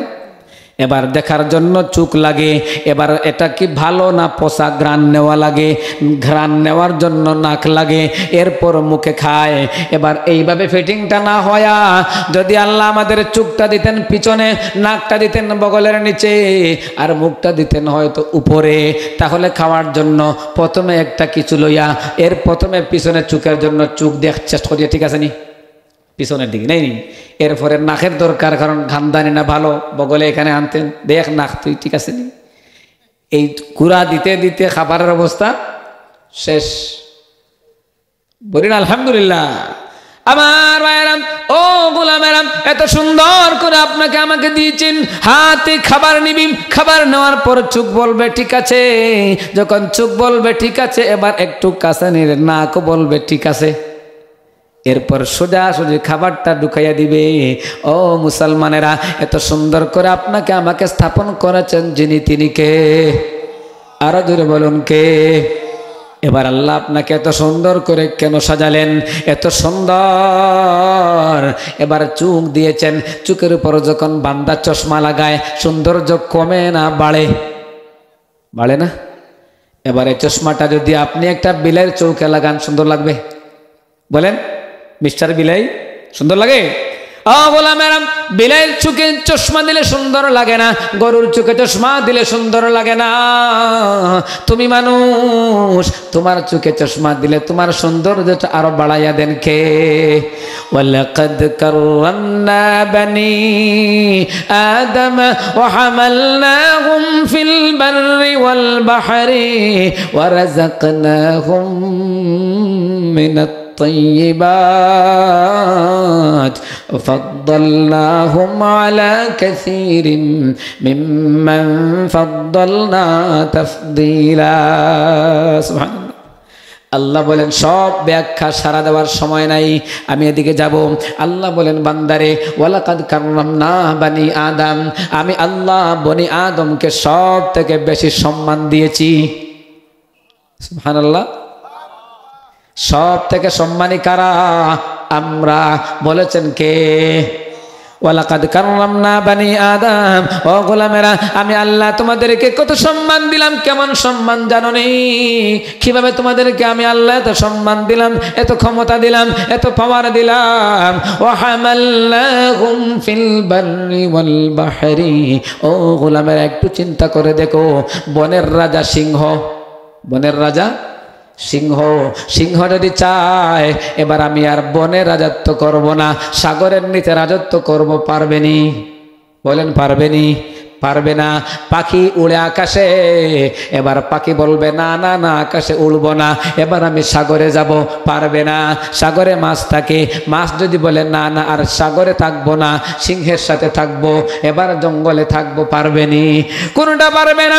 আল্লাহ সাগরে মাছ বলেছেন, রে মাছ তোমার রাজত্ব সাগরে, বাঘকে বলেছেন, সিংহকে বলেছেন তোমার রাজত্ব জঙ্গলে। এবার আল্লাহ পাক পাখিকে বলেছেন তোমার রাজত্ব হলো আকাশে। আর আল্লাহ পাক আপনাকে আমাকে বলেছেন, বান্দারে তুই জমিনেও যেমন থাকতে পারবি, এবার পাহাড়ের উপর চূড়ায় উঠতে পারে কি পারে না? এবার মানুষের সাগরের নিচে কি হয়, সেখানে কি আছে না আছে, সেখানেও মানুষ কিন্তু যেতে পারে কি পারে না?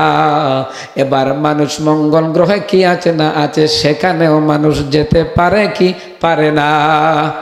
আল্লাহ বলেন তোমাকে আমি এমন সম্মান দিয়েছি, এমন ইজ্জত দিয়েছি। ওয়া হামালনাহুম ফিল বাররি ওয়াল বাহরি ওয়া রাযাকনাহুম মিনাত তাইয়্যিবাত। সুবহানাল্লাহ। আর আমি তোমাকে, তুমি কি খাবে, তোমার খাবারটা আমি যেমন তেমন খাবার দেই নাই, যেমন তেমন খাবার দেই নাই। তোমাকে আমি আল্লাহ পৃথিবীর সব প্রাণী থেকে উত্তম উৎকৃষ্ট খাবার তোমার জন্য আমি আল্লাহ রেখে দিয়েছি। সুবহানাল্লাহ। ও মুসলমান, একটু চিন্তা করে দেখো না, আমাদেরকে আল্লাহ পাক কি খাওয়ায়, অন্যান্য প্রাণীকে আল্লাহ কি খাওয়ায়। আপনি যখন আপনি জমিন থেকে মাছটা মেরে আনেন, বড় মাছ, একটা মাছ আনার পরে ওটাকে আপনি ভাজি করলেন, ভাজি করে আপনি সুন্দর করে খেলেন। খাওয়ার পরে মাছের গোছা আছে না নাই? গোছা খাননি আপনারা? না খাননি? গোছাটা আপনার বিলাই মিয়াও মিয়াও করে বিলাইকে দেন, কুকুর বাইরে হাও হাও করে কুকুরকে দেন। এবার আপনি এত সুন্দর উৎকৃষ্ট মাছটা খেলেন আর গোছাটা ফেলে দিলেন। ওই ফেলে দেওয়া গোছাটা বিলাই আর কুকুর খাইয়া তার জীবন যাপন করে। সুবহানাল্লাহ। ও মুসলমান, আল্লাহ বলেন না রে, তোমরা কেন নিজেরা তোমরা কেন শুয়োর খাও, নিজেরা কেন তোমরা বিড়াল খাও? এক শ্রেণীর মানুষ আছে শুয়োর খায়, সাপ খায়, বিচ্ছু খায়, এগুলা হালাল না হারাম? অথচ আল্লাহ বললেন আমি তো তোমাদের জন্য হালাল খাবার দিলাম, কেন তোমরা সেগুলো খাও? সেগুলো কোনো মানুষের খাবার না, সেগুলো হলো হিংস্র প্রাণী, সেগুলো হলো অন্যান্য প্রাণীর খাবার। আর তোমাদের খাবারটা আমি আল্লাহ উৎকৃষ্ট পবিত্র খাবারগুলো আমার কুদরতি খাজানা থেকে তৈরি করে রেখেছি। তাহলে আসুন আমার ভাইয়েরা, ও মুসলমানেরা, এবার আসুন সূরা ইয়াসিন। এই সূরার একটা ঐতিহাসিক পটভূমি আছে। কেমনে নাজিল হলো তার পটভূমিটা কি বলবো নাকি? শুনতে চান? ভালো লাগতেছে? মনে হয় না? হ্যাঁ, কেন নাজিল হলো, কেমনে নাজিল হলো, কখন নাজিল হয়েছে, নাজিল হওয়ার তার প্রেক্ষাপটটা কি ছিল? আল্লাহর নবী নবুয়ত পাওয়ার পরে যখন তার উপর হেরা গুহায় যখন কোরআন নাজিল হলো, কোরআন নাজিল হওয়ার পর থেকে যখন তিনি এবার কোরআন দিয়ে মানুষকে ডাকেন, কি দিয়ে? কোরআন দিয়ে মানুষকে ডাকেন। অথচ কোরআন দেওয়ার আগেও মানুষকে তিনি ভালো বানানোর জন্য চেষ্টা করেছেন, পারেন নাই। কোরআন যখন নাজিল হলো, কোরআন নাজিল হওয়ার পরে এবার আল্লাহ পাক বললেন, হে নবী, কোরআন দিয়ে তুমি এবার সমাজটাকে পরিবর্তন করে দাও। আমি আল্লাহ তোমাকে এমন একটা সমাজে জন্ম দিয়েছি যেই সমাজের মানুষগুলো মানুষ ছিল না, ও মানুষ ছিল আইয়ামে জাহিলিয়াত, জাহিল মানুষগুলো ছিল, মূর্খ মানুষগুলো ছিল, কি ছিল না? আল্লাহ বলেন, বান্দা, ও আমার হাবিব, এবার আমি তোমাকে নবী বানালাম, রাসূল বানাইয়া তোমার উপর কোরআন নাজিল করে দিয়েছি। কি করবা? এবার কোরআন দিয়ে তুমি মানুষকে ডাকো, কোরআন দিয়ে তুমি মানুষকে ডাকো। আল্লাহর নবী কোরআন দিয়ে মানুষকে ডাকা শুরু করলেন। ডাকতে ডাকতে 10 বছর, কয় বছর? 10 বছরে তিনি ডাকলেন, ও মানুষের আসো আসো, কোরআনের পথে তোমরা আসো।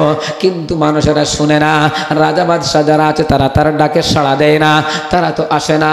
এবার মাত্র 10 বছরে কয়েকজন সাহাবী, কয়েকজন মানুষ ইসলাম গ্রহণ করেছে, বাকি সবাই অমুসলিম কাফের। আবু জেহেল, আবু লাহাব, উতবা সাইবা, ওয়ালিদ ইবনে মুগীরা, এই সমস্ত বড় বড় কাফের মুশরিকেরা রাসূলের দাওয়াত তো মানে না, বরং তারা উল্টা রাসূলের উপর বিরুদ্ধে অ্যাকশন, রাসূলকে কষ্ট দেয়, রাসূলকে মারতে চায়, রাসূলের উপর জুলুম করে। গোটা কয়েকজন সাহাবী, দুর্বল সাহাবীরা যারা রাসূলের ডাকে সাড়া দিয়ে ইসলাম গ্রহণ করেছে, তাদের উপর কতই না জুলুম আর নির্যাতন তারা করেছে, ঠিক কিনা? আমার ভাইরা, ওই সময় 10 বছর পর্যন্ত আল্লাহর নবী যখন তাদেরকে দাওয়াত দিলেন কোরআন দিয়ে দাওয়াত দিতে গিয়ে এবার আল্লাহর নবী বললেন, হে নবী, এবার তুমি দাওয়াত দাও। দাওয়াতের সিস্টেম হলো, প্রথম দাওয়াত দেবে তুমি তোমার পরিবারকে। এবার নবীকে বললেন, আনদির আশিরাতাকাল আকরাবিন, হে নবী, তোমার পরিবারে দাওয়াত দেওয়া শুরু করো। এবার নবী যখন পরিবারে দাওয়াত দিলেন, আম্মা জান খাদিজাতুল কুবরা রাদিয়াল্লাহু তাআলা আনহাকে দাওয়াত দিলেন। রাসূল বললেন, ও খাদিজা, আল্লাহ পাকের পক্ষ থেকে আমাকে নবী বানানো হয়েছে, আমি রাসূল হয়েছি, তুমি আমাকে বিশ্বাস করো কি করো না? আম্মা জান খাদিজাতুল কুবরা বললেন, ইয়া রাসূলুল্লাহ, আপনার মতো ভালো মানুষ মক্কায় আর নাই, আপনার মতো এত ভালো মানুষ মক্কায় আর কেউ নাই। আপনি বলেছেন আপনাকে আল্লাহ নবুয়ত দান করেছেন। আমি খাদিজা শুনতে দেরি হয়েছে, আপনার কথা শুনে ঈমান আনতে মোটেই দেরি করব না। খাদিজা বললেন, তাড়াতাড়ি পড়াইয়া দাও লা ইলাহা ইল্লাল্লাহু মুহাম্মাদুর রাসূলুল্লাহ। খাদিজা মুসলমান হয়ে গেলেন, আলী মুসলমান হয়ে গেলেন, আবু বকর মুসলমান হয়ে গেলেন। এইভাবে কয়েকজন মুসলমান হলেন। 10 বছর চললো, কাফেররা জুলুম বাড়িয়ে দিল, নির্যাতন বাড়িয়ে দিল। খাব্বাবকে জুলুম করলো, সুমাইয়াকে আবু জাহেল একবারে মেরেই ফেললো। খাব্বাবকে জুলুম করলো, খুবাইবকে জুলুম করলো, সুমাইয়াকে মারলো। বেলালের উপর জুলুম শুরু হলো। ওই সময় সাহাবীদের উপর জুলুম শুরু হলো, রাসূলের উপর জুলুম শুরু হলো। এই সময় রাসূল সাল্লাল্লাহু আলাইহি সাল্লামকে মক্কার যে দুইজন মানুষ সব থেকে বেশি শেল্টার দিতেন, সব থেকে বেশি রক্ষা করতেন, তার মধ্যে একজন ছিলেন তার স্ত্রী খাদিজাতুল কুবরা রাদিয়াল্লাহু আনহা। রাসূল গিয়ে যখন বলতেন, ও খাদিজা, আমার এই সমস্যা, এই দুঃখে আমি দুঃখ পেয়েছি, ব্যথা পেয়েছি, তখন খাদিজা শোনার পর সাথে সাথে রাসূলকে সান্ত্বনা দিতেন আর বলতেন, রাসূল, ইয়া রাসূলুল্লাহ, চিন্তা করবেন না, ভয় করবেন না, হতাশ হবেন না, নিরাশ হবেন না। আপনি মক্কার মধ্যে এত ভালো মানুষ, আপনি কখনো এতিমের সম্পদ ভক্ষণ করেন নাই, কখনো গরিবের হক মারেন নাই, অন্যায় কাজ করেন নাই। ইয়া রাসূলুল্লাহ, চিন্তার কোনো কারণ নাই। মক্কাবাসী যদি আপনার সাথে না থাকে, আপনার সাথে একজন আছেন, জোরে বলেন তিনি কে? এইভাবে খাদিজা সব সময় রাসূলকে সাহস দিতেন। এখান থেকে শিক্ষা হলো, ও মুসলমান ভাইরা আমার মা বোনেরা যারা বাড়ি থেকে শুনছো, শোনো, তোমার স্বামী যখন বিপদে পড়বেন, মুসিবতের মধ্যে পড়বেন, ব্যবসা নিয়েছেন, এবার ব্যবসার মধ্যে অনেক লাভ হয়েছে, হঠাৎ করে ব্যবসার মধ্যে লস হতেও বলেন ক্ষতিগ্রস্ত হয়ে যেতে পারে, বিপদ আসতে পারে, এবার তার সমস্যায় হয়ে যেতে পারে। সমস্যায় পড়ার পরে এবার আপনার কাছে গিয়ে স্বামী বলবে, স্ত্রী গো, আজকে সমস্যা হয়ে গেছে, ব্যবসা লস হয়ে গিয়েছে, বিপদের সম্মুখীন হয়ে গেছি। ওই সময় অনেক মহিলা আছে বলে, ও হাউস মরছে, হইন না কেন? মাঝে মধ্যে স্বামীর বিপদ দেখলে কইসলাম নি, আমার কথা শুননি, ও হাউস মরুক, তোমার লাগানো তো উস্তা বেটাইন দুনিয়াত মনে হয় আর হইন না কেন আছে। ও মুসলমানরা সবাই বলে না, সবাই বলে না, বেশিরভাগ মানুষই ভালো, 2-4 জন এমনও থাকতে না না।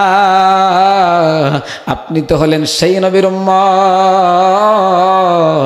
যেই নবী যখন হতাশ হয়ে যেতেন আম্মা জান খাদিজার কাছে বলতেন, খাদিজা বলতেন, ইয়া রাসূলুল্লাহ, না না না, চিন্তা করবেন না, দুনিয়ার আপনার কেউ থাকার না কাক, একজন আছেন তোমার সাথে, তিনি কে?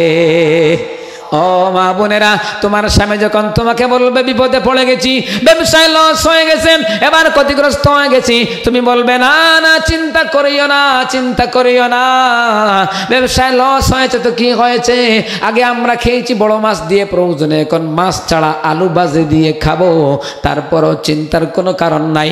আজকে লস খেয়েছো, আল্লাহ আমাদের সাথে আছেন, ইনশাআল্লাহ আবার আল্লাহ দান করবেন। এরকম বলার দরকার আছে না নাই? ও মুসলমানেরা, এবার দেখা গেল সেই উম্মাতুল, সেই খাদিজাতুল কুবরা রাদিয়াল্লাহু তাআলা আনহা, নবুয়তের 10 বছর পর এবার তিনি দুনিয়া ছেড়ে চলে গেলেন। খাদিজা মারা গেলেন। মারা যাওয়ার পরে কিছুদিন যেতে না যেতে এবার তাকে আরো বেশি, সবচেয়ে মক্কার জমিনে তাকে সব থেকে বেশি রক্ষা করতেন, শেল্টার দিতেন তার চাচা আবু তালিব। আবু তালিব এত মায়া করতেন, এত আদর করতেন, এত সাহস দিতেন, মক্কার আবু জেহেল, আবু লাহাব আবু লাহাব, উতবা, সাইবা, ওয়ালিদ ইবনে মুগীরা, ওই কাফেররা আবু তালিবের কাছে আসতো। আসার পর বলতো, ও আবু তালিব, তোমার ভাতিজা তো আমাদেরকে ইসলামের দাওয়াত দেয়, আমরা সহ্য করতে পারি না। তোমার ভাতিজাকে হয়তো তুমি ঠেকাও, না হয় আমাদের হাতে দিয়ে দাও, আমাদের একদিন না হয় তার একদিন। আবু তালিব বলতো, মক্কার কাফেরেরা শোনো, আমি আমার ভাতিজাকে সাহস দিয়ে বললাম, অর্ডার দিয়ে দিয়েছি রে ভাতিজা, তুমি তোমার ইচ্ছা মতো যা করতে পারো করো। আমি চাচা যতদিন জীবিত আছি তোমার শরীরে পাথরের আঘাত দূরের কথা, ফুলের তোড়াও কেউ দিতে পারবে না। একটু জোরে বলি না সুবহানাল্লাহ। তাহলে আমার ভাইয়েরা এত অভয় দিতেন, এত সাথে থাকতেন আবু তালিব। দেখা গেল কিছুদিন পরে আবু তালিব মারা গেলেন।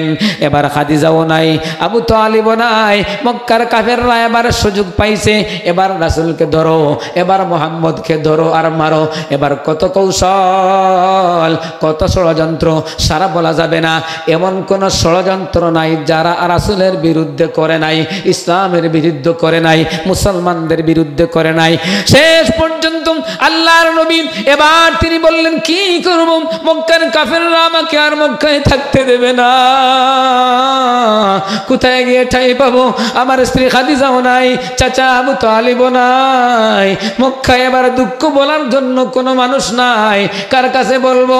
এবার তিনি মনে মনে বললেন, না না না, মক্কায় আর থাকবো না, যা মক্কাটা ফেলে চলে যাই। এবার তিনি মনে মনে ভাবলেন, তাহলে কোথায় যাব? এবার তিনি মনে মনে সিদ্ধান্ত নিলেন, মক্কার কাফেররা আমাকে গ্রহণ করে নাই, আমাকে বুঝলো না, আমি তাদের জন্য কত ভালো জন্য এসেছিলাম, তারা আমাকে বুঝলো না, আমাকে মারে। না না, মক্কায় থাকবো না। এবার তিনি বুক ভরা আশা নিয়ে চলে গেলেন তায়েফে। মনে মনে ভাবলেন, হয়তোবা তায়েফে গেলে তায়েফবাসী আমাকে ভালোবাসবে। সেই একটু আশ্রয় নেওয়ার জন্য, একটু আশ্রয় পাওয়ার জন্য এবার তিনি যখন তায়েফে রওনা দিলেন, তায়েফে গেলেন, মক্কার কাফের আর সহ্য হয় না, তায়েফ চলে গেলেন। এবার তায়েফ গেলেন আশ্রয় পাওয়ার জন্য, কিন্তু তায়েফবাসীরাও তার সাথে ভালো আচরণ করে নাই। তিনি যখন তায়েফের মুরব্বীদেরকে ডেকে বললেন, ও তায়েফবাসীরা, আমাকে মক্কার মানুষেরা জায়গা দেয় নাই, শান্তি দেয় নাই, আমি তোমাদের কাছে এসেছি, আমি রহমাতুল লিল আলামিন, রহমাতুল লিল আলামিন তোমাদের কাছে এসেছি, আমাকে আশ্রয় দাও। তো যখন শরীর থেকে ধরার সময় যখন পা বায়া বায়া রক্ত পড়ে, রক্তটা যখন মাটিতে লেগে যাবে, মাটিতে লেগে যাওয়ার আগে রাসূল তার হাত দিয়ে রক্তটা শরীরে মুছে, রক্তটা শরীরে মুছে, মাটিতে লাগতে দেয় না, রক্ত মাটিতে পড়তে দেয় না, রক্ত মাটিতে পড়তে দেয় না, মুছে ফেলে শরীরে, মুছে ফেলে শরীরে লাগায়। ইতিমধ্যে জিবরিল আমিন আসলেন, আসার বললেন, ইয়া রাসূলুল্লাহ, ও আল্লাহর হাবিব, আমি সব দেখেছি, তায়েফবাসী তোমার সাথে কেমন আচরণ করেছে আমি দেখেছি। ইয়া রাসূলুল্লাহ, তুমি কেন তোমার রক্তটা মাটিতে লাগতে দেও নাই, তার কারণ কি? রাসূল বললেন, জিবরিল শোনো, আমি আমার রক্তটা মাটিতে লাগতে দেয় নাই কেন জানো নি? যদি আমার রক্তটা মাটিতে পড়ে যায় আমি সহ্য করতে পারবো, কিন্তু আমার আল্লাহ সহ্য করবে না। ও জিবরিল, জানো নি, যদি আমার রক্তটা মাটিতে পড়ে যায় আর আমার আল্লাহ যদি রাগ করে ফেলে, তাহলে তায়েফবাসীকে ধ্বংস করে ফেলবে। ও জিবরিল, ওই সময় জিবরিল বলে, ইয়া রাসূলুল্লাহ, ও আল্লাহর নবী, আমাকে আল্লাহ পাক পাঠিয়েছেন আপনার কাছে আসতে, আপনার সব কিছু আরশ আজিম থেকে আল্লাহ দেখছেন। আল্লাহ পাক বলেছেন, আপনি একটু অনুমতি দিন, যেই তায়েফবাসী আপনার সাথে বেয়াদবি করেছে, একটু অনুমতি দিলে আমি এই মুহূর্তে গোটা তায়েফটাকে উল্টাইয়া ফেলবো। সুবহানাল্লাহ। ইয়া রাসূলুল্লাহ, আপনি একটিবার বলে দিন, তায়েফবাসী আপনার সাথে যেমন খারাপ আচরণ করেছে, এত নিষ্ঠুরতা 10টি বছর মক্কার কাফেররাও করে নাই, আপনি একটু অনুমতি দিন, গোটা তায়েফটাকে আমি ধ্বংস করে দেই। আল্লাহর নবী বললেন, রে জিবরিল, না না না না, তুমি ধ্বংস করিও না। জিবরিল বলেন, কেন আপনাকে এত কষ্ট দিল, তারপরও কেন আপনি বদদুয়া দেন না? রাসূল বললেন, রে জিবরিল, যদি তুমি আমি বদদুয়া দেই আর তুমি তায়েফবাসীকে ধ্বংস করে দাও, তাহলে আমি নবী কাদের কাছে ইসলামের বাণী পৌঁছাবো? আল্লাহ পাক বললেন, ওমা আরসালনাকা ইল্লা রাহমাতাল লিল আলামিন। আল্লাহ পাক নবীকে রাহমাতুল লিল আলামিন, तमाम বিশ্ববাসীর জন্য রহমত হিসাবে তিনি পাঠিয়েছেন।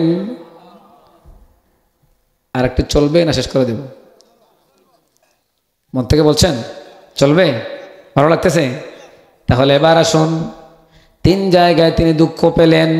1 নম্বর আম্মাজান খাদিজা মারা গেলেন, 2 নম্বর আবু তালিব মারা গেলেন। হৃদয় ভাঙ্গা, হতাশা নিয়ে তিনি যখন তায়েফে গেলেন, তায়েফবাসীও ভালো উপহার দেয় নাই, খারাপ ব্যবহার করেছে। এই 3টা অবস্থা। এবার তিনি তায়েফ থেকে হতাশা নিয়ে দুঃখ ভারাক্রান্ত হৃদয়। ও মুসলমান, একটু নিজের বেলা চিন্তা করুন। যদি আপনাকে কেউ সমাজে ঠাঁই দেয় না, যেখানেই যায় মানুষ আপনাকে গালি দিয়ে বের করে দেয়, তাহলে আপনার জীবনটা তো ছোট হয়ে যাবে। কেমনে চলবেন? রাসূল এবার তায়েফ থেকে হতাশা নিয়ে এবার চলে আসলেন। ওই সময় আল্লাহ রাব্বুল আলামিন রাসূলকে 2টা পুরস্কার দিয়েছেন। 1 নাম্বার পুরস্কার হলো আল্লাহ পাক রব্বুল আলামিন ওই সময়ে সূরা ইয়াসিন তারপর নাজিল করে দিয়ে তাকে সান্ত্বনা দান করেছেন। 2 নাম্বার পুরস্কার আরো বড়, বলবো না শেষ করে দিই। 2 নাম্বার পুরস্কার, রাসূল যখন হতাশ, আম্মাজান খাদিজাও নাই, চাচাও নাই, তায়েফবাসীও ভালো ব্যবহার করে নাই। এবার তিনি কার কাছে দুঃখ বলবেন? দুঃখ বলার তো কোনো জায়গা নাই, হতাশা বলার কোনো জায়গা নাই। আল্লাহ পাক বলেন এমন, তখন তিনি নিরাশ হলেন। এবার আল্লাহ পাক বলেন, রে হাবিব, নিরাশ হওয়ার কোনো দরকার নাই। কেমনে দেখো, অন্যান্য নবী, জলিলুল কদর নবী, গরম নবী, বড় নবী রাসূল মূসা আলাইহিস সালাতু ওয়াস সালাম, মূসা বলেছেন, আল্লাহ আমি তোমার সাথে কথা বলতে চাই। আল্লাহ বললেন কথা বলো। মূসা বলে, আল্লাহ আমি তোমাকে দেখতে চাই। আল্লাহ বলেন, লান তারানি, না না না, তুমি আমাকে দেখতে পাবে না, দুনিয়ার চোখ দিয়া ও মূসা তুমি আমাকে দেখতে পাবে না। এবার মূসা বলেন, না না তোমাকে দেখতে চাই। আল্লাহ বলেন পারবে না। মূসা বলেন হবে না। এত গরম মূসা, তিনি লোক ছাড়েন না। শেষ পর্যন্ত আল্লাহ বললেন, মূসা তো মানা যায় না, তাহলে মূসাকে মানানো যায় না, তাহলে মূসা যাও সেই পাহাড়ে যাও, সেখানে আমাকে দেখতে পাবে। সুবহানাল্লাহ। নবী ইব্রাহিম তিনি বললেন, ইয়া আল্লাহ রব্বুল আলামিন, কেমনে তুমি মৃতকে জীবিত করো, কেমনে তুমি জীবিতকে মারো? আল্লাহ কাইফা তুহিল মাউতা, মৃতকে কেমনে জীবিত করো আমি দেখতে চাই। আল্লাহ বললেন, কেন রে ইব্রাহিম? কাল আওয়ালাম তুমিন, তোমার কি বিশ্বাস হয় না? ইব্রাহিম বললেন, বিশ্বাস হয়, ওয়ালাকিন লিয়াতমাইন্না কলবি, আল্লাহ বিশ্বাস হয়, কিন্তু একটু দেখে আমার মনটাকে শান্ত করতে চাই। আল্লাহ বলেন, ইব্রাহিম তাহলে পাখি আনো, পুশ করো, পালো, তারপর জবাহ করো, তারপর দেখা যাবে, সেদিকে যাচ্ছি না। তাহলে আল্লাহ পাক ইব্রাহিমকেও সেখানে এইভাবে দেখালেন। আল্লাহ বলেন, অন্যান্য নবীরা আমাকে দেখতে চায়, আমি বলছি জমিনে থাকো, কিন্তু আমার হাবিব রাহমাতুল লিল আলামিন সাইয়্যিদুল মুরসালিন তিনি যখন সব দিক থেকে হতাশা, আল্লাহ বললেন, রে হাবিব এবার তোমাকে জমিনে আমি আল্লাহ দেখা করব না, আমি আল্লাহ তোমাকে এবার আমার সাথে দেখা করাতে চাই। নবী বলেন নাই দেখা করব। আল্লাহ তার হাবিবকে বলেন, হাবিব আমি আল্লাহ তোমার সাথে দেখা করতে চাই। একটু জোরে বলি না সুবহানাল্লাহ। এবার দেখাটা কেমনে হবে, দেখাটা কত হবে? দেখাটা করতে গিয়ে আল্লাহ বলেন না না না, দুনিয়ায় তোমাকে আমি আল্লাহ দেখা দেব না, মূসার মতো তোমাকে আমি তুর পাহাড়ে দেখা দেব না। ও নবী, এবার তুমি চলে আসো, আমি আল্লাহ আরশে আজিমে আছি। এবার তোমাকে দুনিয়ায় কেউ উঠায় দেই নাই, আমি আল্লাহর আরশ, জান্নাত, জাহান্নাম সব দেখার জন্য আমি আল্লাহ তোমাকে মেহমান বানিয়ে দিয়েছি। এবার আল্লাহ পাক বলেন সুবহানাল্লাযী আসরা বিআবদিহি লাইলাম মিনাল মাসজিদিল হারামি ইলাল মাসজিদিল আকসা। এই যে মেরাজ হয়েছে মক্কা থেকে মসজিদ আকসা, মসজিদ আকসা থেকে একেবারে সিদরাতুল মুনতাহা পেরিয়ে সরাসরি আল্লাহর সান্নিধ্যে আল্লাহ নিয়ে গেলেন। আরশ, কুরসি, লৌহে কলম, জান্নাত, জাহান্নাম সব কিছু আল্লাহ তার হাবিবকে দেখাইয়া দুনিয়ায় যে কষ্টে ছিলেন সব কষ্টটা ভুলাইয়া আল্লাহ তার নিজের মেহমান বানিয়েছেন আমার নবীকে। এবার আসুন, সময় শেষ, আমি তো এখনো সূরায় যেতেই পারি নাই। সূরার নাম ইয়াসিন। কি নাম? ইয়াসিন, ইয়া হরফে নেদা, সিন অর্থ কি? ইয়াসিনের একেবারেই বেলাশাক অর্থ হলো আল্লাহু আ'লামু বিমুরাদিহি বিহি। ইয়াসিনের অর্থ কেউ জানে না, জানেন একজন, তিনি কে? একমাত্র আল্লাহ। দুই নম্বর অর্থ মুফাসসিরিনে কেরাম কিছু কিছু অর্থ করেছেন। কোন কোন মুফাসসির বলেন ইয়াসিন দ্বারা আল্লাহকে উদ্দেশ্য, আবার কোন কোন মুফাসসির বলেন ইয়াসিন হলো নবীর একটা নাম। সুবহানাল্লাহ। নবীর 7টি নাম কোরআনে আছে। 1 নম্বর মুহাম্মদ, 2 নম্বর আহমদ, 3 নম্বর তাহা, 4 নম্বর ইয়াসিন, 5 নম্বর মুজাম্মিল, 6 নম্বর হলো মুদ্দাসির, আর 7 নম্বর হলো আব্দুল্লাহ। সুবহানাল্লাহ। এবার ইয়াসিন, সিন মানে সাইয়্যিদুল বাশার। তাফসীরের মধ্যে লেখেন সিন মানে সাইয়্যিদুল বাশার, সিন মানে সাইয়্যিদুল কাউনাইন, সিন মানে সাইয়্যিদুস সাকালাইন, সিন মানে সাইয়্যিদুল মুরসালিন, সিন মানে সাইয়্যিদুল আম্বিয়া।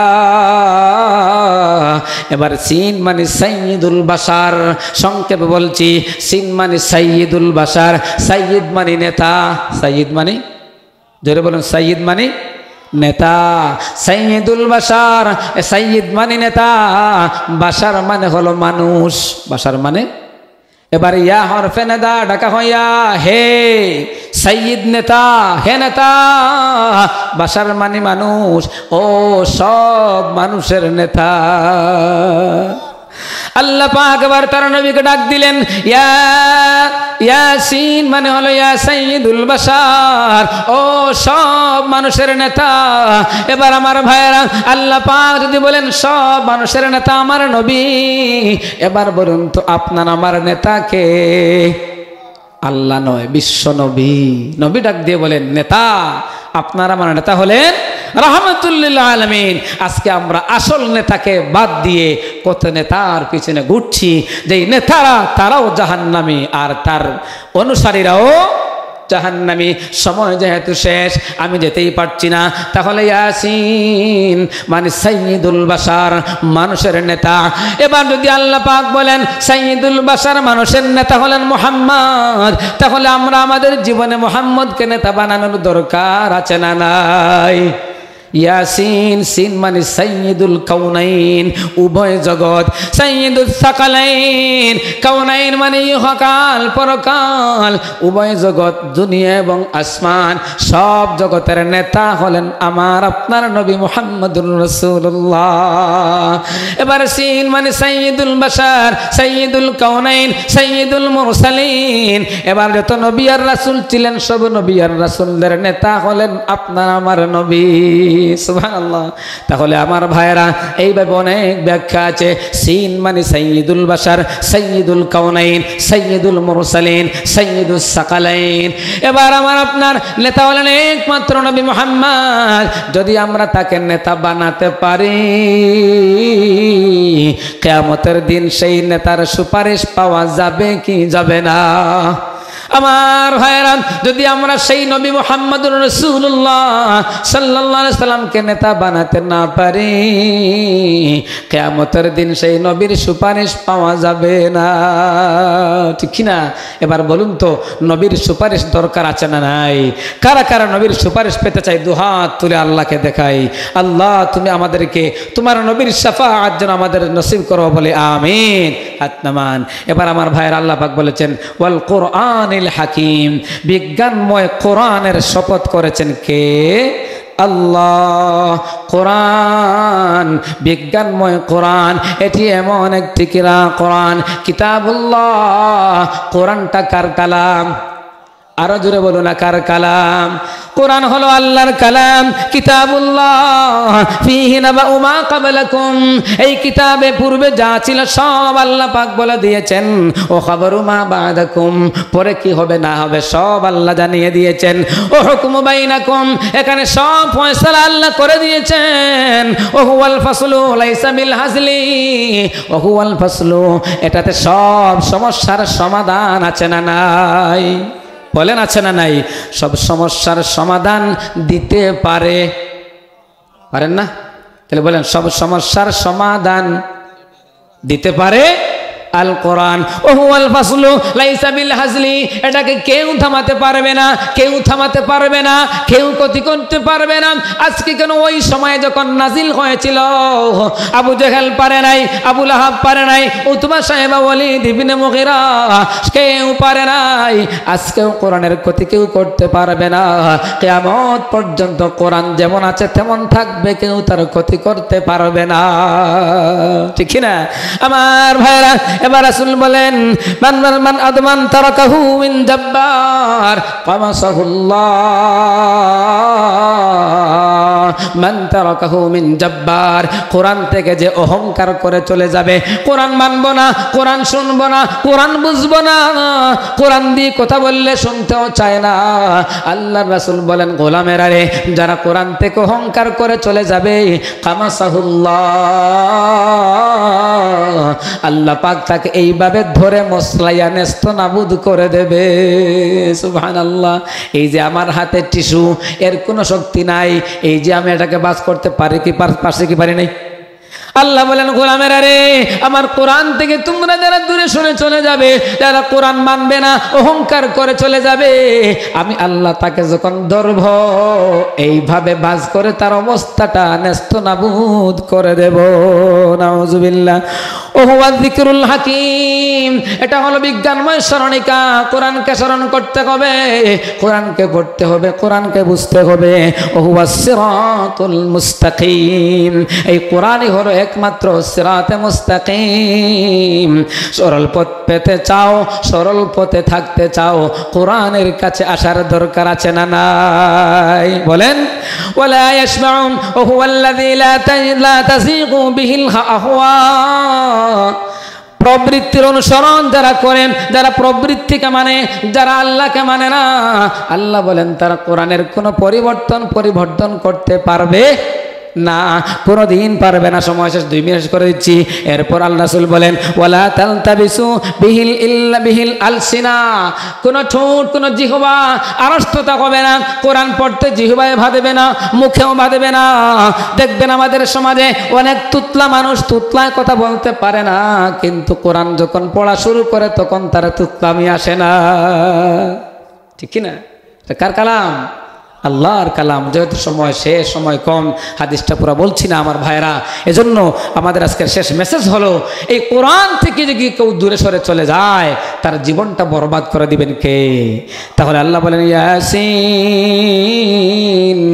ওয়াল কুরআনিল হাকিম, এই বিজ্ঞানময় কোরআনের কাছে আসো, তোমার আমার কপালটা খুলে দেবেন কে? আল্লাহ পাক যেন আপনাকে, আমাদের সকলকে যেন কোরআনময় জীবন যাপন করার, কোরআন নিয়ে বেঁচে থাকার, কোরআন নিয়ে মরার জন্য তৌফিক দেন, বলে আমিন। হাদা মা ইনদি ওয়াল ইলমু ইনদাল্লাহ। আসসালামু আলাইকুম ওয়া রাহমাতুল্লাহ।